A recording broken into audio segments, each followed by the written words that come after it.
Bueno, mi nombre es Javier Santizo, yo soy secretario del Juzgado Civil 11 y bueno, he decidido aceptar esta invitación a participar en este espacio, un espacio de intercambio de conocimiento, ideas, de distintas capacidades, abocado a la especialidad que nos ocupa en el fuero civil y a manera de aporte, si se quiere, me pareció oportuno conversar sobre alguna cuestión práctica que puede plantearse en el proceso sucesorio respecto de la inclusión de una cesión de derechos hereditarios. La cesión de derechos hereditarios que ya es anterior a la reforma del Código, pero que con la reforma del Código Civil y Comercial, al consagrarla de forma expresa, es como que ha retomado vigor y al menos en lo que a mí respecta he comenzado a verla con un poquito más de frecuencia de lo que se veía antes.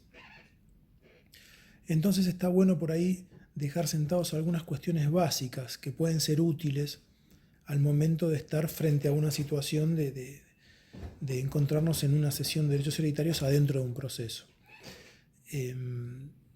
Datos importantes a saber: que se trata de un contrato entre dos partes por los cuales una le cede al otro los derechos que tiene como heredero de otra persona, básicamente. No quiero ahondar en cuestiones teóricas que no hacen a esta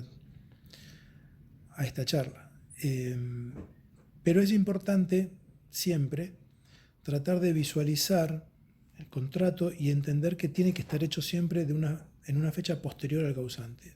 Puede pasar y uno puede encontrarse con alguna cesión o pseudo cesión de derechos hereditarios que esté hecha antes del fallecimiento del causante, lo cual está expresamente prohibido en el artículo 1010 del Código Civil y Comercial. Y es una vieja postura pacífica e indiscutida de que no pueden hacerse pactos sobre herencias futuras.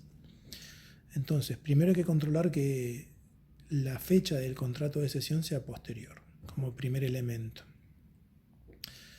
Este contrato de cesión va a tener que estar hecho de forma inexorable por una escritura pública, o sea, no puede presentarse un simple escrito judicial generando una cesión de derechos hereditarios. Eso no lo van a encontrar expresamente en lo que hace al capítulo de cesión de derechos hereditarios, en la parte de transmisión de derecho por causa de muerte, pero está en el artículo 1618, inciso A, cuando habla de cesión y de formas de la cesión. Expresamente prevé que la cesión de derechos hereditarios tiene que estar hecha por escritura pública. Por eso no podría admitirse una presentación que pretenda hacer una cesión de derechos hereditarios si no fuera por escritura pública. Otro tema importante, y esto hace ya a la participación en el proceso, tanto del cedente como del cesionario. Nosotros estamos acá frente a un heredero que, en uso de esos derechos hereditarios que tiene, decide cederlos, total o parcialmente. Esta cesión, el objeto de esta cesión, no es la transmisión de bienes, aunque en última instancia eso va a ocurrir, va a recibir bienes el cesionario, pero el objeto de ese contrato, que tiene que ser celebrado siempre entre el fallecimiento y la aprobación de la partición de la sucesión, porque ni antes es válido ni después es una cesión de derechos. Ese es un contrato que se realiza cuando está en vigencia lo que se llama comunidad hereditaria, donde puede haber uno o varios herederos que tienen derechos hereditarios, pero estos derechos hereditarios no les otorga a los herederos una relación de poder o de titularidad real sobre los bienes, lo que se denomina vocación singular sobre los bienes como sucesor. Le da derecho a una parte de todo ese conjunto de bienes y le da una obligación también a una parte de todas las deudas que haya dejado la herencia, y eso es lo que transmite. Es decir, el objeto de la cesión de derechos hereditarios va a ser darle al cesionario todos aquellos bienes que le hubiesen correspondido al cedente y también hacerlo cargo de todas las deudas que ello genere en carácter de heredero. O sea, transmite bienes y deudas, pero no a título singular los bienes propiamente dichos, sino que transmite un derecho a acceder a esos bienes, que es el derecho a la herencia. compartido con otros herederos, o puede ser también que haya un solo heredero. Pero lo importante es distinguir esto. ¿Por qué? Porque hay un detalle que marca un poco en términos procesales cuál es la actuación en el proceso a partir de la cesión. El cedente no cede, o sea, no es objeto de la cesión de derechos hereditarios el carácter de heredero, o sea, no deja de ser heredero. Es más, de hecho, puede hacer esa cesión porque justamente es heredero. Y el cesionario va a intervenir en el proceso como un tercero con derechos, con derecho a lo que se le ha transmitido, que es una parte de la sucesión o el todo de la sucesión, pero no en carácter de heredero, sino en carácter de cesionario. De ahí que siempre que se lo tiene por presentado en un proceso, se lo tiene por presentado en cuanto a la defensa de sus derechos o expresamente en el carácter de cesionario de los derechos hereditarios de tal otro heredero. ¿Por qué es importante destacar esto? Porque si bien el cedente queda en principio alejado y desprendido del proceso, y el cesionario pasa a intervenir en el proceso por él en su lugar, puede pedir declaratoria, publicar edictos, puede hasta iniciar la sucesión un cesionario que se presente con las partidas y con la escritura pública de cesión. O sea, es parte del proceso en la medida de los derechos que está invocando, que no son hereditarios, sino que son objeto de una cesión. Pero puede suceder que el cedente o al cedente, alguien, algún interesado, otro coheredero, le cuestione el carácter de heredero. Es decir, si alguien está cuestionando que quien cedió derechos hereditarios sea realmente heredero, si cae ese carácter de heredero, va a caer también la cesión. Entonces, ahí surge esa garantía de evicción que tiene el cedente, que es que debe garantizarle al cesionario que él realmente es heredero y que la cesión la hace en ese carácter.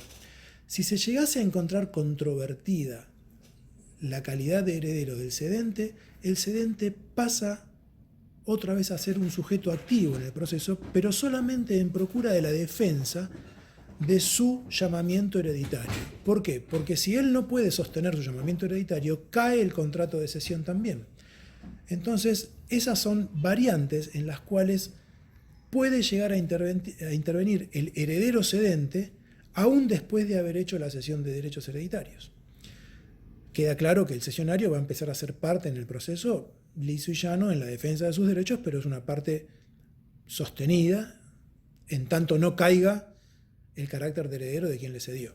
Entonces ahí se genera como una especie de, se generaría, si alguien cuestiona ese llamado hereditario del cedente, una especie de litis consorcio necesario porque ambos están defendiendo la validez del contrato de cesión a través de la defensa del carácter de heredero del cedente. Parece medio un trabalenguas, pero por ahí cuando vean el video, por ahí necesitan escucharlo 2 o 3 veces. Espero que sea lo suficientemente claro. Esto tiene que ver con el tema de la legitimación para estar en juicio del cesionario, que va a ocupar el lugar del heredero que le cedió, pero también eventualmente para la legitimación del heredero que cedió para reincorporarse al proceso en estos casos en donde deba defender su situación de heredero. También hay otros supuestos excepcionales que el Código prevé en el artículo 2303, en donde determina qué cosas quedan excluidas de una cesión. Porque la cesión de derechos hereditarios suele hacerse en una forma genérica, en donde una persona le cede sus derechos hereditarios a otra. Pero, ¿qué derechos hereditarios le está cediendo? Está cediendo aquellos derechos hereditarios que quedan consolidados al momento de la muerte del causante. Lo que hace el Código es excluir del objeto de esa cesión algún bien, algún crédito que haya sido desconocido y que sea de una causa anterior al fallecimiento, porque el cedente quizás no tuvo conocimiento de que existía ese crédito y quizás no fue su voluntad cederlo.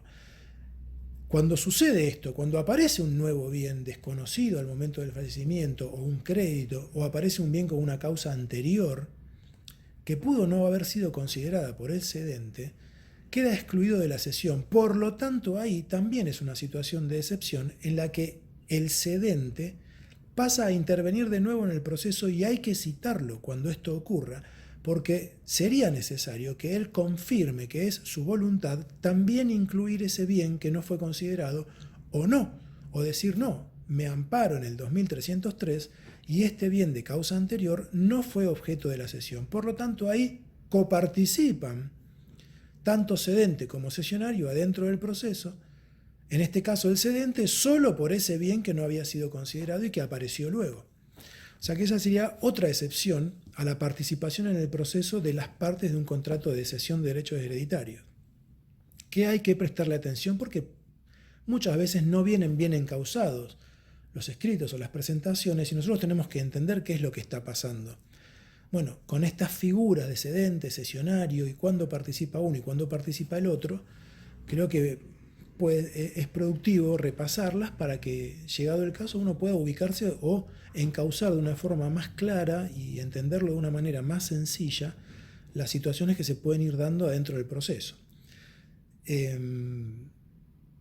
Bueno, ya les aclaré, hay un tema importante en esto que es la garantía de evicción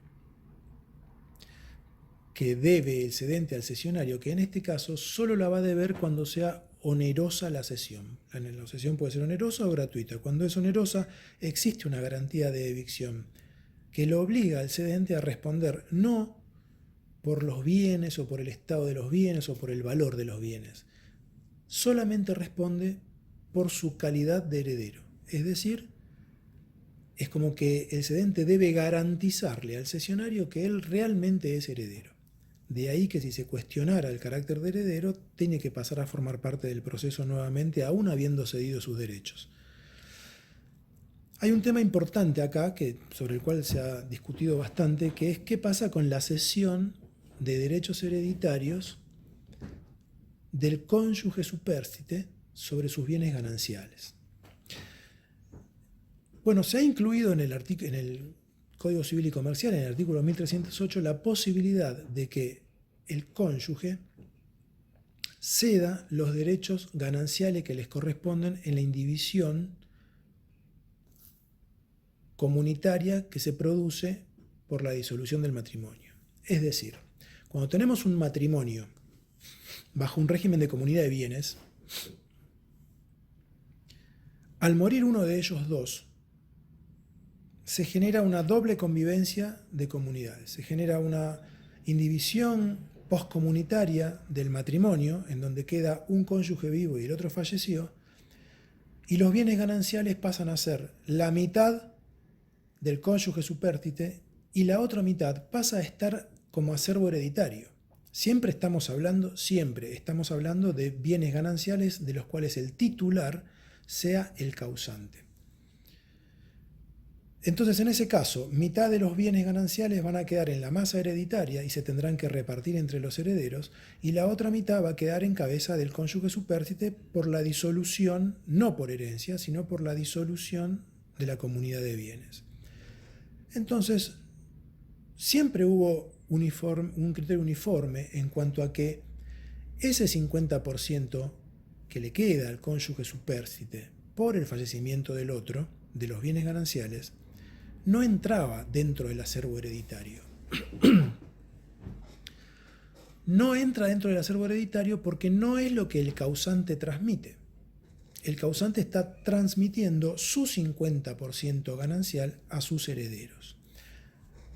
En eso creo que no hay discusión. Ahora se permite que el cónyuge supérstite pueda incluir adentro de la cesión de derechos la cesión de sus derechos gananciales sobre los bienes que sean gananciales, sobre el 50% que le corresponde por la disolución de la comunidad.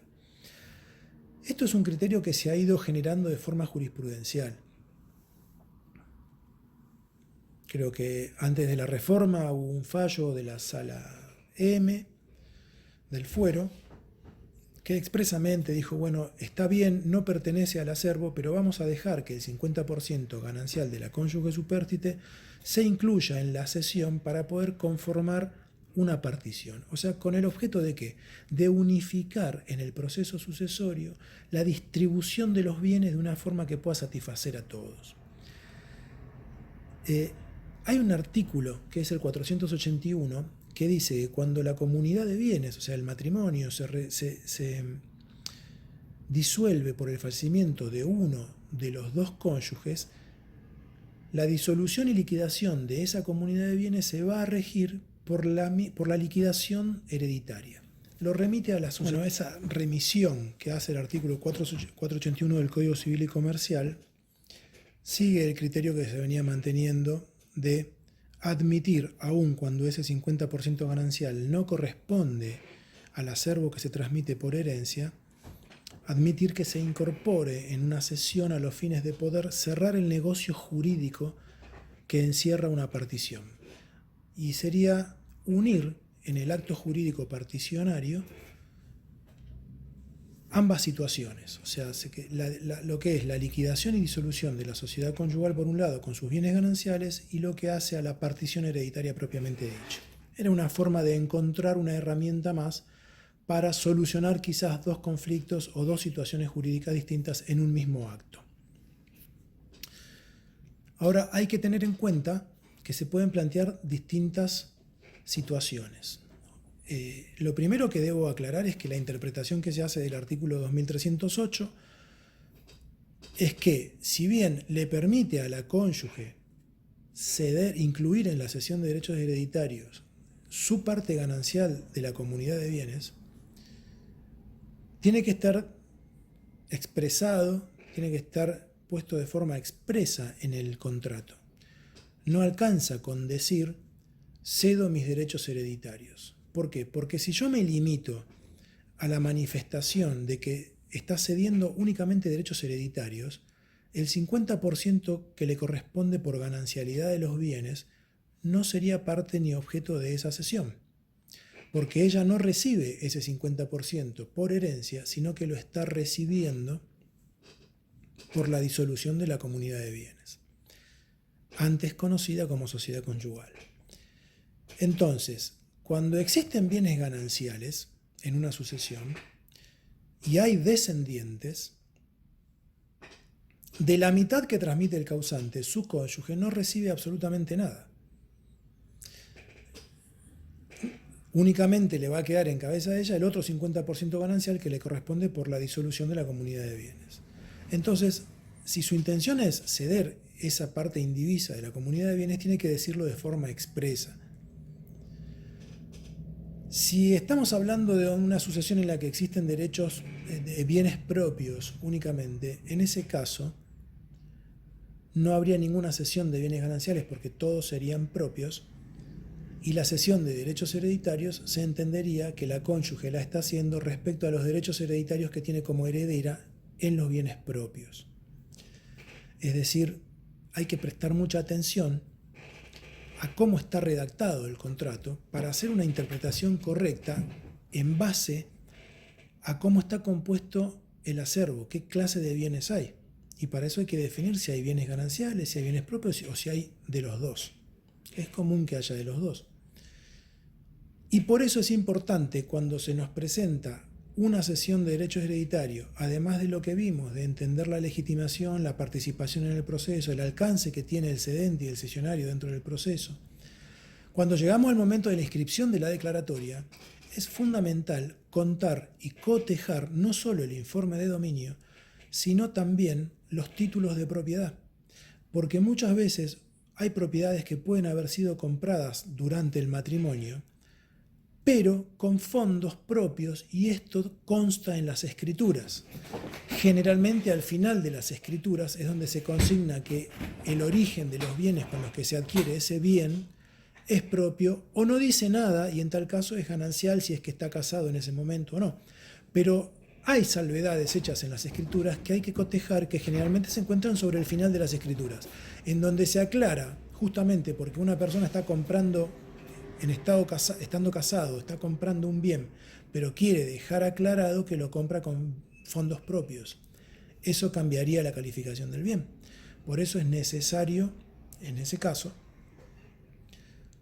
revisar, hacer un buen estudio de los títulos de propiedad para poder estar en bien afinados con el tema de cuál es el objeto de la cesión. que también puede ser inscripta no solamente con la declaratoria, sino junto con la partición. Y ahí es donde llegamos a un criterio bastante amplio de interpretación en cuanto a que para cerrar el negocio particionario se admite la inclusión de bienes que por ahí son extraños a la sucesión, como sería el 50% ganancial del cónyuge supérstite. ¿Para qué? Para que eso le permita conformar hijuelas. La partición ha sufrido algunas reformas, todas tendientes a brindar muchas más herramientas en el acto particionario que favorezcan la posibilidad de llegar a un acuerdo. O sea, se recuperó el instituto de la licitación particionaria que existía antes de la reforma de la 17711, se permite la compensación en valores en forma expresa, se permiten particiones parciales, dejando determinados bienes afuera. Entonces también se permite, y en este caso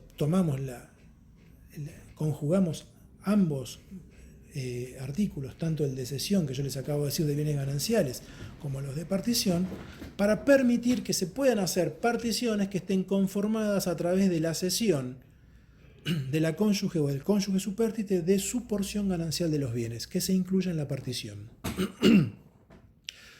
Lo que queda claro es que, a manera de interpretación, el 50% ganancial que le corresponde al cónyuge supérstite sobre los bienes gananciales no forma parte del acervo, pero se permite la inclusión en el negocio sucesorio, en el acto jurídico, tanto de cesión como de partición, de ese 50%.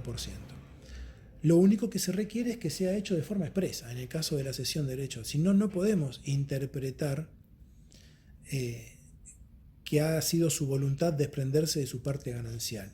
O sea, la simple mención de la cesión de derechos hereditarios no nos va a remitir de forma directa a la cesión de todos los derechos hereditarios. Los gananciales van a tener que estar expresamente expuestos en la cesión, salvo que el acervo hereditario esté compuesto únicamente de bienes gananciales. En ese caso, el cónyuge que está haciendo una cesión de derechos hereditarios no tiene ninguna participación en carácter de heredero, porque en los bienes gananciales, si hay descendientes, se los llevan todos los descendientes, salvo que no hubiera descendientes, y ahí sí recibe una parte de los gananciales. Entonces, en ese caso, también la jurisprudencia ha interpretado que debe considerarse que lo que está haciendo es la cesión de su parte ganancial de los bienes, que le corresponden por la disolución de la comunidad de bienes, porque se parte de la premisa de que no puede hacerse un acto jurídico que esté vacío de contenidos. Entonces, también podría admitirse que haya una cesión de derechos hereditarios sin expresión de que son gananciales o no, cuando los bienes que componen el acervo hereditario son únicamente gananciales, porque ahí se presume, se interpreta que la voluntad del cónyuge es desprenderse de su parte de ganancialidad. Claro que para todo esto es necesario hacer una correcta lectura del contrato de cesión, una correcta lectura de los informes de registro que tenemos de titularidad, para ver en qué forma están inscriptos y bajo qué clasificación de bienes, y también de los títulos de propiedad. Todo eso se reúne y si no hay ningún conflicto previo, al momento de la inscripción de la declaratoria o al momento en el que se presenta un acuerdo particionario. Ahí debe entenderse bien qué es lo que está pasando con los bienes gananciales, para saber, en base a estas ideas que yo he recordado recién, si se admite o si no se admite su inclusión, si se admite o si no se admite, o lisa y llanamente, qué es lo que la cónyuge está realmente cediendo y qué es lo que debe ser inscripto. Porque después no puede ordenarse la inscripción lisa y llana cuando estamos en duda de lo que se está transmitiendo mediante esa inscripción. Bueno, hay un último punto que es una novedad en cuanto a la regulación de este instituto, que es la cesión de bienes determinados, o sea, ceder un bien determinado en carácter de heredero. Yo cedo un vehículo, cedo una cochera, cedo una colección de libros, cedo un inmueble en forma determinada.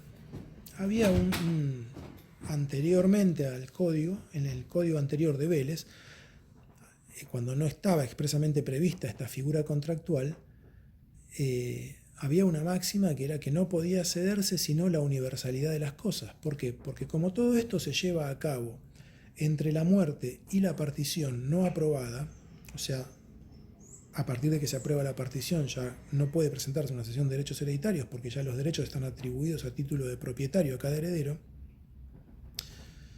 sucede que se entendía que únicamente lo que podía cederse o ser objeto de la cesión era la universalidad de la cuota que le correspondía al heredero, o sea, una participación X, una cuota de participación en una herencia que podía ser total o parcial, pero nunca un bien determinado, nunca parcializarlo en la entrega de un bien. ¿Por qué? Porque ese bien no es del heredero hasta que no se le atribuye por partición. Entonces, lo que admite ahora la nueva normativa, que es el artículo 2309, es que puede hacerse, antes no eran válidas, y ahora pueden hacerse esas cesiones parciales o limitadas o a título singular, cesiones de un bien concreto, pero va a estar sujeta a que en el futuro, eventualmente, en una partición, ese bien le sea adjudicado al cedente, porque de no ser adjudicado al cedente, ahí se genera un problema porque no va a poder cumplir con ese contrato. Si el contrato de cesión establecía que él cedía un rodado, un vehículo, se va a poder concretar esa cesión siempre y cuando en la partición a ese heredero cedente le toque ese vehículo, si no, no. Ahí se abrirá otra instancia de discusión y de debate, que es el cumplimiento de la obligación cuando ha caducado la posibilidad de su cumplimiento por desaparición del objeto. Porque el objeto en realidad no es desaparición del objeto, sino que sería una figura contractual de incumplimiento de un objeto que nunca ha estado en su poder de forma singular. Bueno, esto también es bueno saberlo porque puede plantearse la situación de que exista una cesión parcial o atribuida a un solo bien, y siempre hay que tener en cuenta que va a quedar necesariamente sujeta a una partición posterior. Partición que, bueno, sería motivo quizás de otra charla de estas para también poder hablar de un tema interesante como es la partición hereditaria. Espero haber contribuido un poco, espero que sea de utilidad. Ya le dije quién soy, dónde trabajo, y cuenten conmigo para cualquier duda o cualquier planteo que quieran hacerme llegar a través de este medio o de otro. Y agradezco el espacio. Muchas gracias.